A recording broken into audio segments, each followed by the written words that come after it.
So welcome back if you're coming back, and welcome if it's your first time. So I was just sitting and then suddenly something happened. A song kept repeating. Wherever I looked, it was there. I don't know what generation you are, but do you remember those lyrics of Whitney Houston? I have nothing, the song. You know that one very song that is so deep that you just can't help but to drown in those words, and it makes you feel like something, That's something that you think you are feeling, almost like you have nothing if you don't have them. Because that's how the song is. That story of the runner and the chaser in the spiritual world. So when could this end? Does it end, the runner and the chaser story? Personally, it ends. I believe it ends, depending on the kind of choice that is made. And for some people, it doesn't end. One party either has to give up altogether, or they just go on repeating that cycle. If you look close, you will see that these two parties always change roles, and it only ends when a healthy choice is made by either one or both parties. So those lyrics of I Have Nothing, the song of Whitney Houston, are describing someone who feels like there is no other person for them other than just that one person. And they're watching someone who happens to either pretend to be indifferent or they really are not interested. Either way, the one proclaiming the love genuinely feels like the other can reciprocate their love, or other way round, the love they think could be reciprocated is just their own delusion. Take what resonates. You may know better where you really stand here. But is it really true? Is there really no one else? I mean, just thinking about the song, if, for example, put yourself in that position. Is it that really you have nothing else unless you have that one person? Really, is there no alternative? The only truth about that whole situation is that you might have made a choice to just choose that one person, and you stand on your ground or not wanting to budge and look any other way or look around you to notice that there could be other choices apart from that, which you have chosen.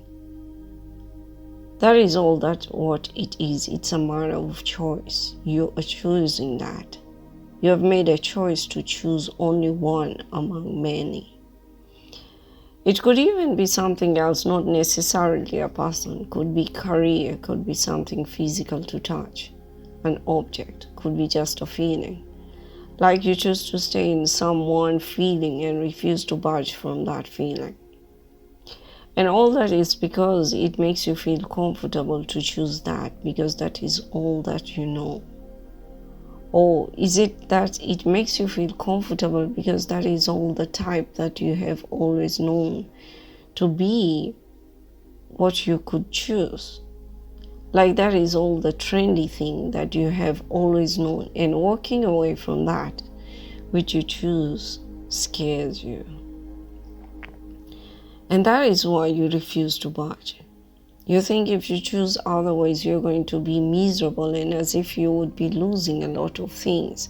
And all you can do is just count and count and count all the negative list that keeps seeming to be adding more and more and more.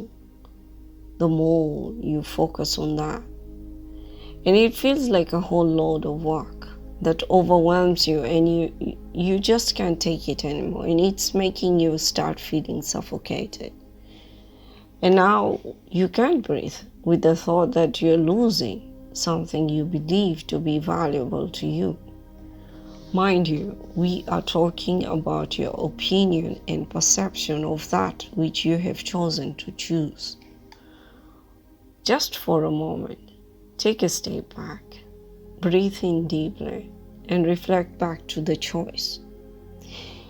Is it really how you perceive it to be? Is that true? Are you really drowning when you feel like you can't have it? Or is it just your imagination? Or is it that that's how you choose to feel? Because first we think of something, then we label that thought, and then we start feeling something according to the meaning that we give to that which we have thought of. Is it really true? Mind you, you make a choice to perceive it either bad or good. Where do you really want to be? But one thing though, and that is you can only control yourself, not another. You can only control yourself. And the other has the freedom to make a choice to either abide to your wishes, if it really is working for them, or not reject that which you offer. Do you realize that you cannot control what another one wants or need? They need to be on your same level to have your wish come true. But if they are not, is it right to project your thoughts and affections onto them, to manipulate them into thinking that they would be doing the right thing if they accept to go in line with what you want? Do they really want to do that? Or is it just simply manipulation?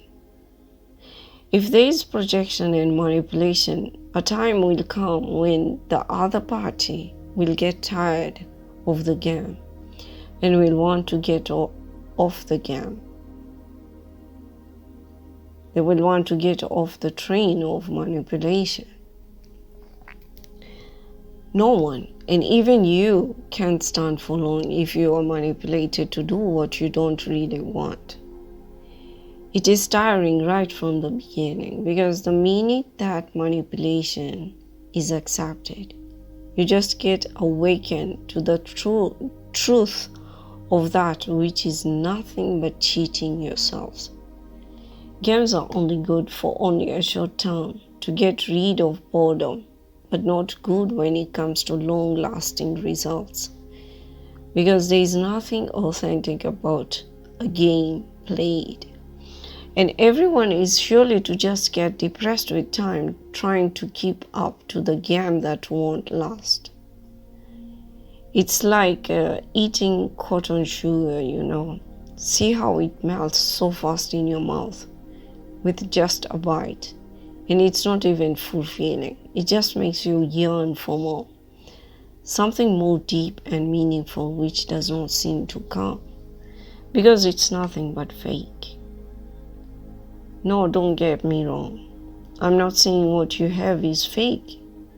What we are saying here is that you have chosen the feeling of lack if you can't get that which you want.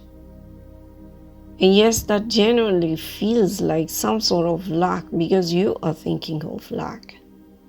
And the more you think of it in that way, like you have nothing if you don't have that, the more of that you will get. You will always remain in lack. But what if you decide to let go and go with the flow? And you tell yourself, I'm open to all the good that comes my way.